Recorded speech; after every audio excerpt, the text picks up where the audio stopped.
Já vás všechny zdravím. Dneska bude meditace o tom, že si uděláme koupel nohou. Pokud máte možnost udělat koupel nohou v přírodě, v moři, ve slané vodě nebo v říčce, v potůčku, tak je to samozřejmě ideální. Pokud takovou možnost nemáte, tak si dneska ukážeme, jak to udělat u sebe doma. Z principu slaná mořská voda je velmi dobrá substance na absorbování všech negativit, které přicházejí z našeho subtilního systému pomocí zemské tíže do našich chodidel. Pokud vlastně neuděláme tuhle očistu tím, že třeba namočíme své nohy do vody nebo nechodíme bosky po holé zemi, tak tyto negativity v nás zůstávají a potom způsobují problémy. Takže pravidelná očista těchto negativních energií, které z nás mají odejít, je velmi důležitá pro kvalitu naší meditace. Pokud máte doma lavor, trochu soli a nádobu na vodu, jeden ručník, tak s tímhle si vystačíme na to, aby jsme mohli takové moře si doma vyrobit sami. Takže máme teďka židli, pohodlně si sedneme a vezmeme si svůj lavor.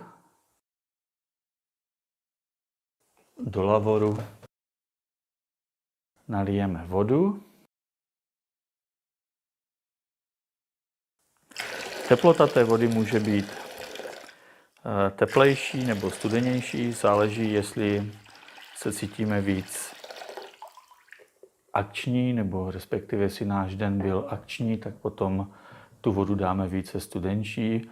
Pokud se cítíme takový unavení, letargičtí nebo třeba na nás jde rýma, tak samozřejmě tu vodu si dáme trošku teplejší. Teď si dáme do vody sůl. Té soli asi tak 2 lžičky až 3, myslím lžíce.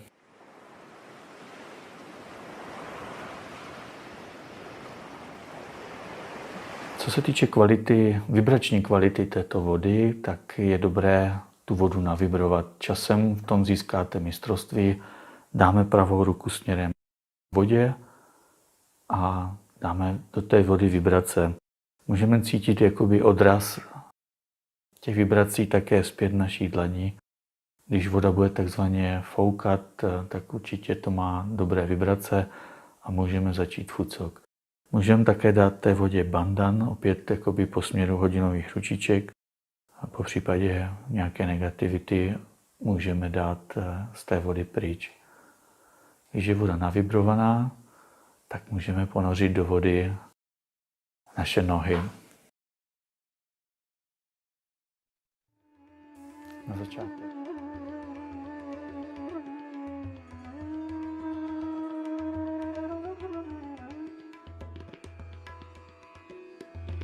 Když děláme koupel nohou, není dobré to dělat příliš dlouho, maximálně 10-15 minut, protože potom ta voda se nasytí a už vlastně je v ní to horko obsažené. Že pokud ještě cítíte, že potřebujete koupel nohou, tak si klidně vyměňte vodu a můžete pokračovat s novou čistou vodou. A většinou stačí, když si to děláme pravidelně jenom jednou a můžeme buď pokračovat v další meditaci nebo si dát bandan a skončit. Že pokud máte teďka připravenou čistou vodu na opláchnutí našich chodidel, si můžeme chodidla opláchnout v čisté vodě. Dá se říct, že ta první voda je kontaminovaná, ta druhá je už čistá.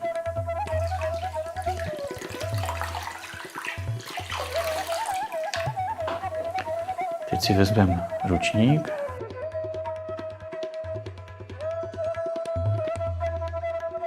Nohy si osušíme.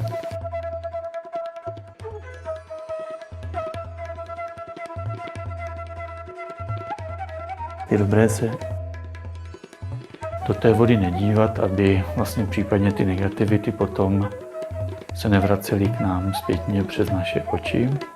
Takže nemusí to být úplně dogmatické, nicméně je skutečně lepší jakoby nedávat do té vody příliš velkou pozornost nazpět.